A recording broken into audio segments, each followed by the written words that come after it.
আমরা কিন্তু মানে অনেকেই এই ফ্লিপকার্টে মানে বিভিন্ন ধরনের পার্সেল অর্ডার করে থাকি। তো আজকে আপনাদেরকে দেখিয়ে দিব যে ফ্লিপকার্টে আপনারা কিভাবে আপনাদের পার্সেলের ডেট কিভাবে চেঞ্জ করবেন।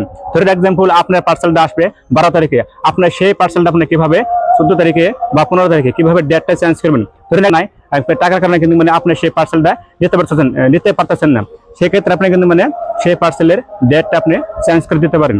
তো সেটা আপনি কিভাবে করবেন, তো শুরুতে আপনার কি করবেন, ফ্লিপকার্ট ওপেন করবেন।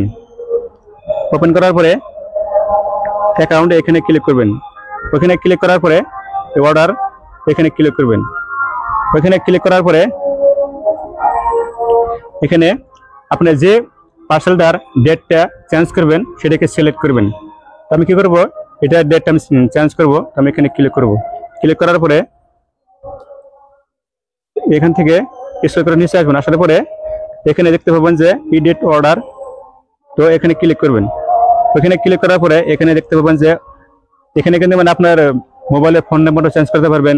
আর এখান থেকে I want to change the delivery address, এখান থেকে আপনাদের অ্যাড্রেসটাও চেঞ্জ করতে পারবেন। আবার এখান থেকে কি হয়, I want to change the delivery date, আপনারা আপনাদের প্রোডাক্টের ডেট চেঞ্জ করতে পারবেন। আর এখান থেকে I want two cancel my order, এখান থেকে আপনাদের পার্সেলটা আপনারা ক্যান্সেল করতে পারবেন।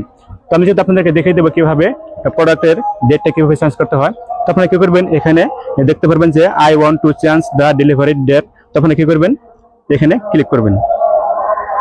ওখানে ক্লিক করার পরে দেখুন এখানে মানে এখান থেকে মানে কি বলা হয়েছে, আমার পার্সেলটা আসবে মানে 9 তারিখে।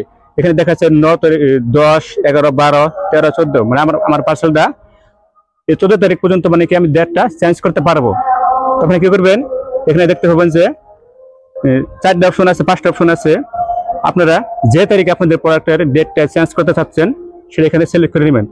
তো আমার প্রোডাক্টটা আসবে 9 তারিখে, আমি কি করবো, এখানে 12 তারিখ সিলেক্ট করে দেবো। 12তে ক্লিক করে দেবো। দেওয়ার পরে এখানে সাবমিটে ক্লিক করে দিবেন। দেখতে দেখুন মানে আমার এই পার্সেলের ডেটটা মানে কি চেঞ্জ হয়ে যাবে। দেখুন আবার ফ্লিপকার্ট ওপেন করবেন। ওপেন করার পরে এখানে আমি দেখবো যে আমার পার্সেলের ডেটটা চেঞ্জ হয়েছে কিনা। ওখানে ক্লিক করার পরে আবারও এখানে দেখতে পাবেন অ্যাকাউন্ট, এখানে ক্লিক করবেন। ক্লিক করার পরে অর্ডারে ক্লিক করবেন। ক্লিক করার পরে আমি কি করবো, আবার এখানে ক্লিক করবো। দেখুন আমার কিন্তু মানে পার্সেলের ডেটটা দেখুন চেঞ্জ হয়ে গেছে। এখানে দেখুন আগে কিন্তু মানে আমার পার্সেলের ডেটটা ছিল 9 তারিখ, এখানে দেখুন এই 9 তারিখ ছিল, এটা মানে কেটে গেছে। এখন দেখুন আমার পার্সেলের ডেলিভারি হয়েছে 12 তারিখ, বুঝছেন, এখানে দেখতে পাচ্ছেন 12 তারিখ আমার পার্সেলের কিন্তু মানে ডেটটা চেঞ্জ হয়ে গেছে। তো আপনারা এরকম করে আপনাদের পার্সেলের ডেটটা চেঞ্জ করতে পারবেন। এবার ব্যাগ আসবেন, আসার পরে এখানে আপনাদেরকে দেখিয়ে দেবো যে কিভাবে আপনাদের পার্সেলটা আপনারা কিভাবে ক্যান্সেল করবেন।